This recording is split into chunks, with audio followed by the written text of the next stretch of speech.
Hello friends, A to Z English চ্যানেলে তোমাদের সবাইকে স্বাগত জানাচ্ছি।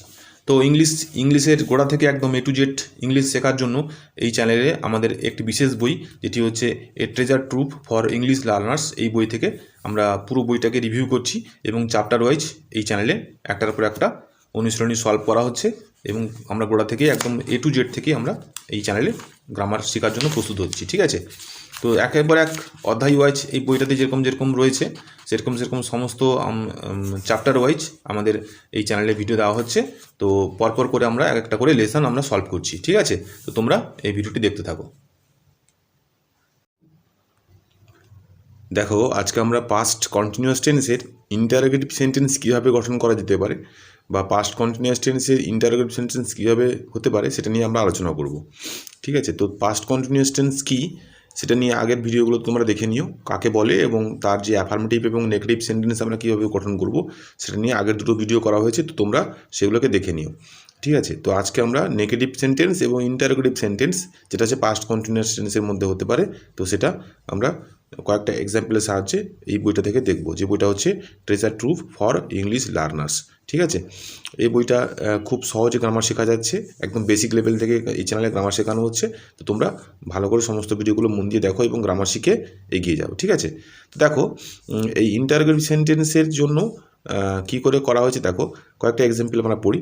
প্রথমে বলছে দেখো, আমি কি যাচ্ছিলাম, তো সবগুলোই বুঝতে পারছো জিজ্ঞাসা চিহ্ন আছে, সবগুলো প্রশ্নবোধক বাক্য করা হয়েছে।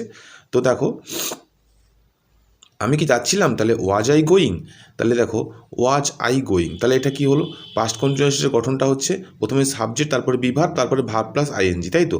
কিন্তু যেহেতু এটা ইন্টারোগেটিভ সেন্টেন্স, তাহলে যে বিভার্ব বা হেল্পিং ভার্ব থাকবে সেটা কিন্তু অবশ্যই সবার আগে উঠে আসবে। ঠিক আছে, তাহলে এখানে আই আছে, তাহলে আইয়ের পরে কিন্তু আইয়ের পরে ওয়াজ হয়। ঠিক আছে, তাহলে ওয়াজটা যেহেতু পরে হয় সেটা সিম্পল সেন্টেন্সের ক্ষেত্রে, কিন্তু যেহেতু এটা যে ইন্টারোগেটিভ সেন্টেন্স তাই আমরা সেই বি ভার্বটা আগে উঠে এসেছে। ঠিক আছে, তাহলে ওয়াজ আই গোয়িং।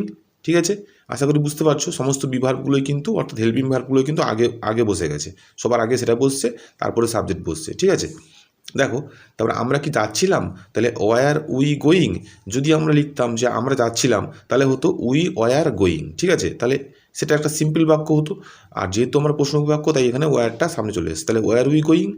নেক্সট দেখো, সে কি দৌড়াচ্ছিল, তাহলে ওয়াজ হি রানিং। ঠিক আছে, তারপরে দেখো, তোমরা কি ঘুমোচ্ছিলে, তাহলে ওয়ার ইউ স্লিপিং। ঠিক আছে, স্লিপ মানে ঘুমানো, স্লিপিং। আচ্ছা, আপনি কি পড়ছিলেন, তাহলে ওয়ার ইউ রিডিং। খুব ছোটো ছোটো বাক্য দেওয়া আছে, তোমাদের প্র্যাকটিস করতে খুব সুবিধা হবে। তোমরা এই ছোটো ছোটো বাক্যগুলোকে তুলে নিও খাতাতে, তুলে নিয়ে নিজের মতো করে প্র্যাকটিস করে এই ভিডিওর সঙ্গে মিলিয়ে নিও। ঠিক আছে, দেখো লোকেরা কি চিৎকার করছিল, তাহলে চিৎকার করা ইংরেজি হচ্ছে শাউটিং, শাউট মানে চিৎকার করা। ঠিক আছে, তাহলে এখানে যেহেতু কন্টিনিউয়াস ফর্মে রয়েছে তাই আইএনজি যোগ হয়ে গেছে, তাহলে পিপলটা হচ্ছে প্লুরাল ফর্ম, তাহলে বলা হয়েছে ওয়ার দ্য পিপল শাউটিং। ঠিক আছে, শিক্ষক মহাশয় কি গল্প বলছিলেন, তাহলে was the teacher telling a story. ঠিক আছে, তাহলে গল্পটা হচ্ছে স্টোরি, আর টেলিং মানে হচ্ছে বলা। ঠিক আছে, তারপর দেখো, ঘড়িটি কি ঠিক সময় দিচ্ছিল। ঠিক আছে, ঠিক সময় দিচ্ছিল মানে হচ্ছে এখানে কিপিং, মানে ঠিক সময় দেখাচ্ছিল বা রাখছিল এরকম একটা অর্থে। ঠিক আছে, তাহলে ওয়াজ দ্য ওয়াচ, তাহলে এটা হচ্ছে ওয়াজ মানে ঘড়ি, বানানটা তোমরা দেখো। আর was the watch keeping correct time মানে সঠিক সময়। আচ্ছা, রমা ও শ্যামা কি অঙ্ক কষছিল, তাহলে রমা অ্যান্ড শ্যামা, তাহলে রমা এবং শ্যামা দুজনকে বোঝাচ্ছে এবং দুজন যেহেতু আলাদা আলাদা ব্যক্তি তাই এখানে কিন্তু এটা প্লুরাল ফর্ম হয়ে গেছে সাবজেক্টটা। ঠিক আছে, তাই এখানে ওয়ার হয়েছে, তাহলে were Rama and Shyama doing sums মানে কিন্তু অঙ্ক করা। ঠিক আছে, তারপর দেখো, শিশুরা কি বাগানে খেলছিল, তাহলে were the children playing in the garden, তারা কি পরস্পর ঝগড়া করছিল, তাহলে were they quarrelling with one another মানে হচ্ছে পরস্পর। ঠিক আছে, আশা করি তোমরা বুঝতে পারছো এবং সমস্ত সেন্টেন্সগুলোকে তোমরা কী করা হলো অবশ্যই তোমরা এই ভিডিওর মাধ্যমে বুঝতে পারছো। তোমরা এইগুলোকে ভালো করে তুলে নিয়ে প্র্যাকটিস করো। ঠিক আছে, তারপর দেখো কি বলছে, যে গাড়িটি কি তখন পূর্ণবেগে চলছিল, তাহলে যেহেতু গাড়িটি হচ্ছে সাবজেক্ট, তাহলে গাড়িটি বসবে দ্য কার, তার আগে যেহেতু সাবজেক্ট যেহেতু একটা সিঙ্গুলার ফর্মে রয়েছে তাহলে এখানে ওয়াজ বসে যাবে, তাহলে was the car running at full speed at that time মানে হচ্ছে সেই সময়। ঠিক আছে, তাহলে তখন, তাহলে was the car running at full speed মানে হচ্ছে পূর্ণ বেগে। ঠিক আছে, তাহলে পূর্ণ বেগে চলছিল, সেই সময় পূর্ণ বেগে চলছিল। তাহলে ভিক্ষুকটি কি দাঁড়ে ভিক্ষা করছিল, তাহলে ভিক্ষুকটি ইংরেজি হচ্ছে বিগার, তাহলে ভিক্ষুকটি বলা হয়েছে, তাহলে দা বিগার, তাহলে ওয়াজ দ্য বিগার বিগিং মানে হচ্ছে ভিক্ষা করা, হ্যাঁ, বিগিং ফ্রম ডোর টু ডোর মানে হচ্ছে দাঁড়ে দাঁড়ে, ঠিক আছে। তাহলে was the beggar begging from door to door. তারপরে দেখো রামরঞ্জন বাবু কি ওই সময় কি সম্পাদকীয় লিখছিলেন? তাহলে ওয়াজ রামরঞ্জন বাবু রাইটিং মানে হচ্ছে লেখা, ঠিক আছে। An editorial at that time, editorial মানে হচ্ছে সম্পাদকীয় লেখা, অর্থাৎ খবর কাগজে যে লেখা হয় বিশেষ কলমে সেটা হচ্ছে সম্পাদকীয় বলা হয়, ঠিক আছে। তাহলে এডিটোরিয়াল অ্যাট দ্যাট টাইম হচ্ছে সেই সময়। তাহলে আশা করি তোমরা বুঝতে পারলে যে পাস্ট কন্টিনিউয়াস টেন্সের ইন্টারোগেটিভ ফর্মটা কী করে গঠন করা যেতে পারে, ঠিক আছে। দেখো যেটুকু আমরা শিখলাম সেটুকু এখানে কিন্তু নোট আকারে দেওয়া হয়েছে। কী করা হয়েছে দেখো, বলেছে পাস্ট কন্টিনিউয়াস টেন্সে ইন্টারোগেটিভ সেন্টেন্স গঠন করতে হলে প্রথমেই পার্সন অনুযায়ী ওয়াচ কিংবা ওয়্যার বসবে, তারপর যথাক্রমে সাবজেক্ট বসবে, তারপরে মূল ভার্বের সঙ্গে আইএনজি থাকবে, তারপরে অবজেক্ট থাকবে এবং অন্যান্য পরিপূরক বসবে, ঠিক আছে। তো সেটা এখানে গুছিয়ে লেখা হয়েছে। তাহলে পাস্ট কন্টিনিউয়াস টেন্সের প্রশ্নাত্মক বাক্য গঠন রীতি কী? প্রথমে পার্সন এবং নাম্বার অনুযায়ী ওয়াচ কিংবা ওয়্যার বসে যাবে, তারপরে সাবজেক্ট, তারপরে হচ্ছে মূল ভার্বের সঙ্গে আইএনজি যোগ হয়ে যাবে, তারপরে হচ্ছে অন্যান্য পরিপূরক বা অবজেক্ট ইত্যাদি বসবে, ঠিক আছে। এই যে বলা হলো নোটে, এটা কিন্তু ছকের আকারে দেখিয়ে দেওয়া হয়েছে, দেখতে পাচ্ছ এই ছকটা। প্রথমে ওয়াচ কিংবা ওয়্যার বসে যাবে, অর্থাৎ থেকে বিভার বলা হয়, পাস্ট টেন্সের বিভার হচ্ছে ওয়াচ কিংবা ওয়্যার, তাই বিভার প্রথমে বসছে, ঠিক আছে। সবগুলো কোথায় যেখানে সাবজেক্ট, এখানে যে সাবজেক্ট রয়েছে সেই সাবজেক্ট অনুযায়ী এখানে বিভার বসবে, অর্থাৎ সিঙ্গুলার থাকলে কিন্তু ওয়াচ বসবে, এবং যখন প্লুরাল থাকবে সিঙ্গুলার মানে একজন থাকলে একজনকে বোঝালে এখানে ওয়াচ বসবে, এবং একের বেশি জনকে বোঝালে কিন্তু এখানে ওয়্যার বসবে, ঠিক আছে। দেখো রামা অ্যান্ড শ্যামা আছে, দুজনকে বোঝাচ্ছে, অর্থাৎ একের বেশি অর্থাৎ প্লুরাল ফর্ম রয়েছে, তাই এখানে ওয়্যার বসে গেছে, ঠিক আছে। বাকি হচ্ছে মেন ভার, তার সঙ্গে আইনি যোগ হয়ে গেছে, দেখতে পাচ্ছ। তারপরে হচ্ছে অবজেক্ট বা কমপ্লিমেন্ট বসে গেছে, বাকিগুলো যা যা আছে। আশা করি তোমরা সেন্টেন্সের মাধ্যম দিয়ে পুরোপুরি বুঝতে পারলে, ঠিক আছে। এখন দেখো সেই ইন্টারোগেটিভ সেন্টেন্স যে শিখলাম, এবার তার সঙ্গে কিন্তু যুক্ত হয়েছে নেগেটিভ ইন্টারোগেটিভ, অর্থাৎ এই ইন্টারোগেটিভ সেন্টেন্সই হবে, অর্থাৎ প্রশ্নবোধক বাক্য হবে, কিন্তু সেখানে না বাচক না বোধক একটা অর্থ থাকবে, ঠিক আছে। তাহলে যেহেতু নেগেটিভ মানে না বাচক শব্দ, তাহলে নেগেটিভ অর্থাৎ নট এখানে কিন্তু আমরা প্রয়োগ করব, ঠিক আছে। নট মানে না, তাহলে এখানে নটটা কোথায় প্রয়োগ করব, ভালো করে কয়েকটা সেন্টেন্সের মাধ্যম দিয়ে আমরা বোঝার চেষ্টা করি, অর্থাৎ নট আমরা লাগাবো কোথায়, তাই তো। দেখো সবগুলো এখানে না রয়েছে, দেখতে পাচ্ছ সবগুলো না এখানে রয়েছে, অর্থাৎ নেগেটিভ সেন্টেন্স মানে না। তাহলে আমি কি খেলছিলাম না, তাহলে ওয়াজ আই নট প্লেয়িং, দেখতে পাচ্ছ। তাহলে কোথায় নটটা লাগানো হলো, আমরা কি খেলছিলাম না, তাহলে ওয়ার উই নট প্লেয়িং, ঠিক আছে। তারপর দেখো তুমি কি ঘুমোচ্ছিলে না, ওয়ার ইউ নট স্লিপিং, তোমরা কি ঘুমোচ্ছিলে না, তাহলে ওয়ার ইউ নট স্লিপিং। এখানে কয়েকটা সেন্টেন্স মধ্যে তোমরা বুঝতে পারলে যে প্রথমে বিভার বসছে, তারপরে কিন্তু সাবজেক্ট বসছে, এবং সাবজেক্টের পরেই কিন্তু নট বসে গেছে, ঠিক আছে। কিন্তু এখানে একটা ইন্টারেস্টিং ব্যাপার হচ্ছে, এই সাবজেক্ট যদি প্রোনাউন হয় তাহলে প্রোনাউনের পরে কিন্তু নট বসবে, ঠিক আছে। তাহলে এই সাবজেক্ট যদি আবার নাউন হয়ে যায় তখন কি বসবে দেখো, এখানে একটা সেন্টেন্স দেখো যে আদিত্য কি পড়ছিল না, তাহলে was not Aditya reading.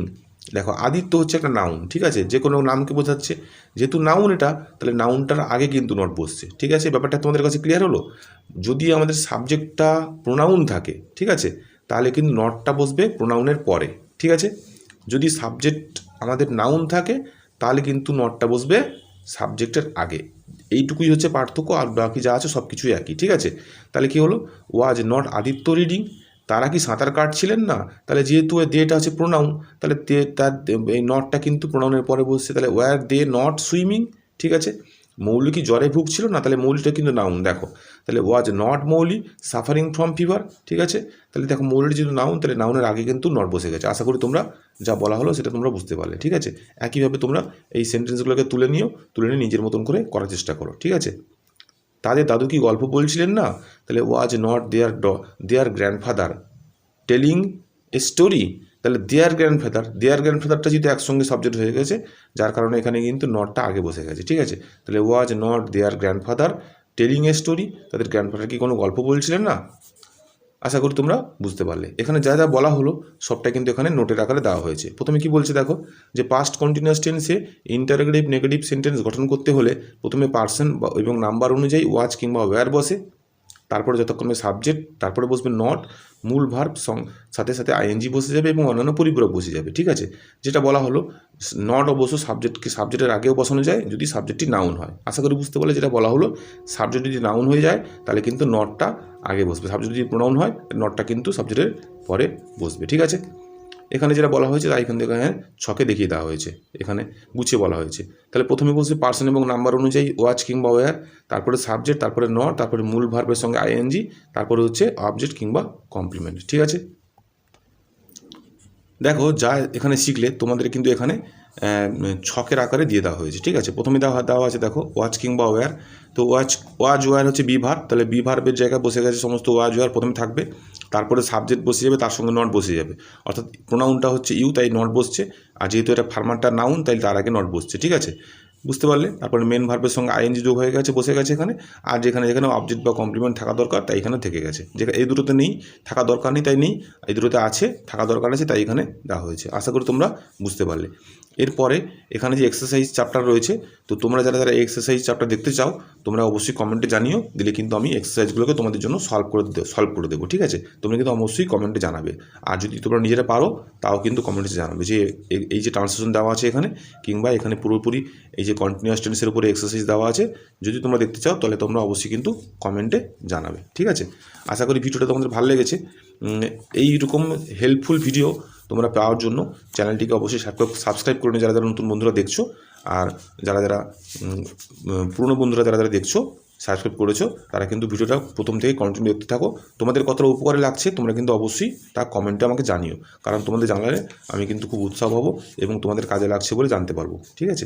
Next ভিডিওতে খুব শীঘ্রই তোমাদের সঙ্গে আরও একটা ভিডিও নিয়ে দেখা হচ্ছে, আরও একটা অধ্যায় নিয়ে লেসন নিয়ে তোমাদের সঙ্গে দেখা হচ্ছে, ঠিক আছে। ততক্ষণের জন্য টাটা।